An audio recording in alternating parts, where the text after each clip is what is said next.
Hi, it's Mr. Anderson, and in this podcast, I'm going to take you on a tour of the cell. We're going to talk about the different types of cells and then how the structures inside a cell fit their function.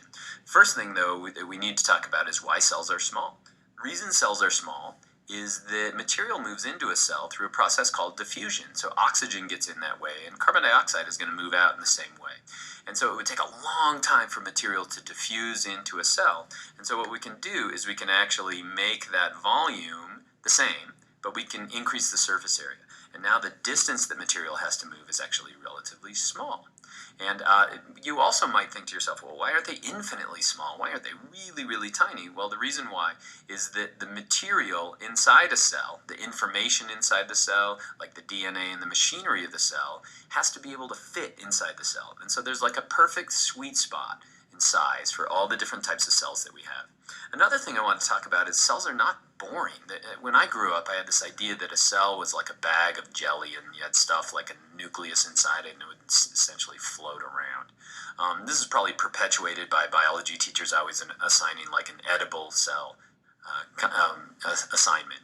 And if you actually look inside a cell, it's incredibly complex. They have this cytoskeleton that's made up of a number of different macromolecules. It's like a lattice inside the cell, and all the organelles fit within that lattice, and it works almost like a monorail as materials moved around on this monorail using these motor proteins. And I'm not joking, they literally walk like that on the monorail. And so they're incredibly complex, cells are, but they're oftentimes misunderstood.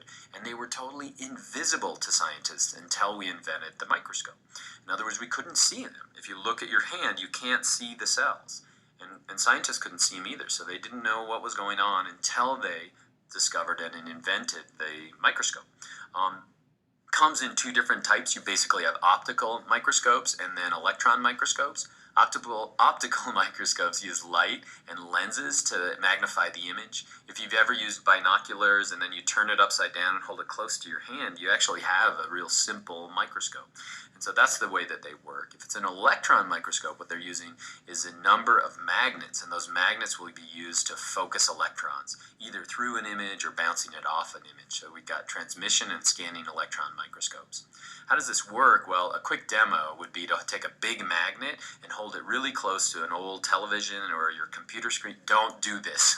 If you were to do it, it would permanently ruin your monitor or your computer screen. But basically what it's doing is the magnet is changing the path of the electrons. And by doing that, we can actually increase the magnification on the specimen. So here's some pictures that were taken with these. This would be paramecium with an optical microscope, one that you have in a typical biology classroom. These ones are taken by a transmission electron microscope. These are little viruses, or this would be an ant that you're looking at.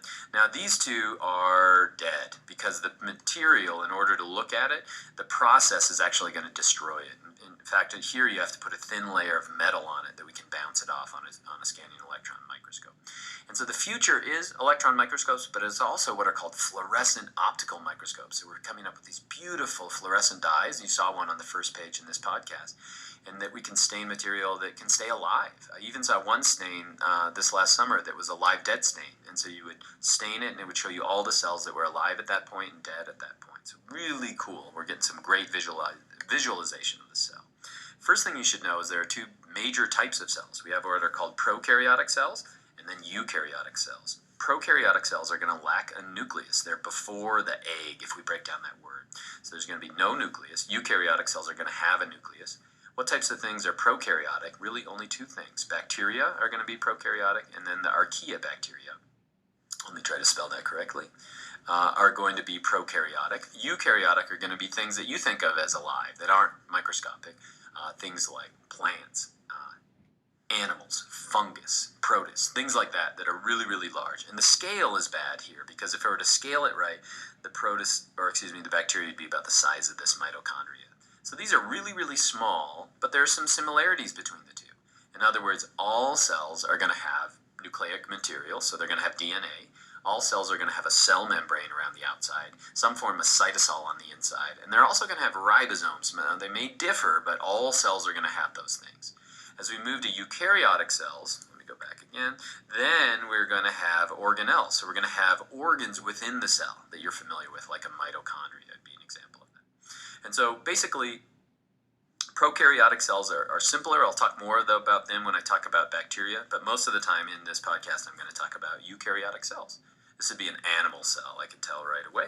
And so let's kind of look through an animal cell. So basically these are the major organelles that are found within a cell, from the nucleus all the way down to the centriole. And so what I'm going to do is go through it, show you where they are, talk about what they do, and then you probably want to review at the end and go through all of them and see how much of the information that you actually picked up.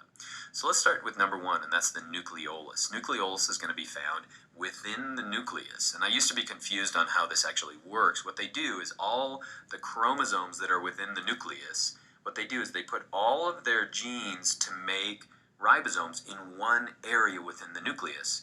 And that, as a result, since we have a lot of proteins inside here, is going to be a little darker when it gets stained. And so this is an area where the chromosomes are all producing ribosomal RNA to make the ribosome. It's going to be right there.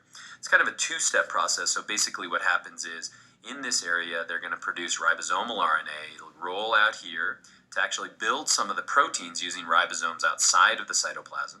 Then those proteins will move back where we assemble the building blocks of proteins, which are going to be ribosomes. And so I talked about a lot of different things, but what did I mean to talk about? Well, the nucleolus is an area where the ribosomes are assembled inside the nucleus. If we go to the next one's going to be the nucleus, and that's one of the first organelles that was ever discovered. There's a beautiful fluorescent dye on the nuclei. So what's the function of the nucleus? Well, when I grew up, I always heard it was like the brain of the cell. That's really oversimplifying it. What's inside here? Basically, we've got DNA. So the genetic material of the cell is going to be found inside the nucleus. And that's going to determine, what kind of a cell it's going to become. But it also is going to control the cell. In other words, we're going to make proteins. We're going to make enzymes at a certain time. And as a result of that, cell's going to do something. And so if you still want to think that it's the control center of the cell, that's okay. But a better way to think about it is just where the genetic material is. And it's also going to have little pores on the outside that'll become important when we start talking about transcription and translation. So there are going to be little holes on it. And that's how material can move out and material can move in through those little holes. Okay, next we get to the ribosome. Ribosome, generally growing up, I represented those as little dots inside the cell. It's a little more complex than that. The two parts of it, you're going to have a small subunit on the bottom, you're going to have a large subunit on the top, and the messenger RNA is going to move through that, and then on the top we're going to bring in the transfer RNA, and we're actually going to build our protein off of it.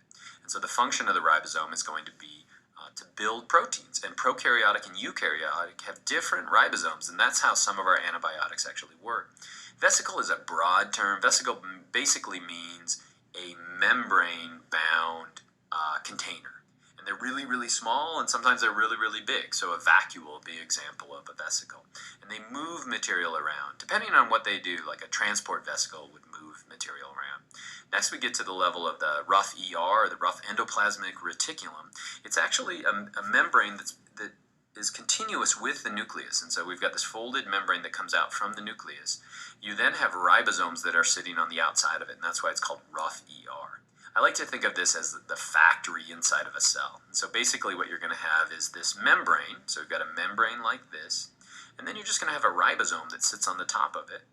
And so basically what you can do is as the messenger RNA comes through, we can make the proteins that we want to make. And so it's like a factory. It's going to be where we make the material. It also will produce the membranes that are going to be used within the cell. Next we get to the level of the Golgi body. I like to think it looks kind of like pita bread that is folded on top of itself. So if we were to say where are these proteins going, they're going to be created in the endoplasmic reticulum. They'll then be packaged in a little transport vesicle and moved to the Golgi apparatus. At the Golgi apparatus, we're going to modify that. We're going to add things like carbohydrates to those proteins. We're going to snazz them up a little bit, and then we're going to send them on their way. So another way to think about that is it's like a UPS. In other words, it is a shipping part of the cell. Things come in as a transport vesicle, they're going to go out as a transport vesicle, and they're going to go where they need to go within the cell. Next, we got the cytoskeleton. Cytoskeleton is the structure inside the cell. It actually gives it that physical structure. As it if a cell were to move around, that's going to have to be like an amoeba. That's going to do with the cytoskeleton as well. The way I like to think about this is through analogy. So it's kind of like a bridge. So on a bridge, you're going to have two things.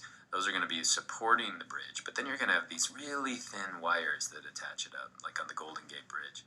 And so basically inside a cell, we have those two things. We have the big things. Those are called microtubules, and they're made from a protein called tubulin.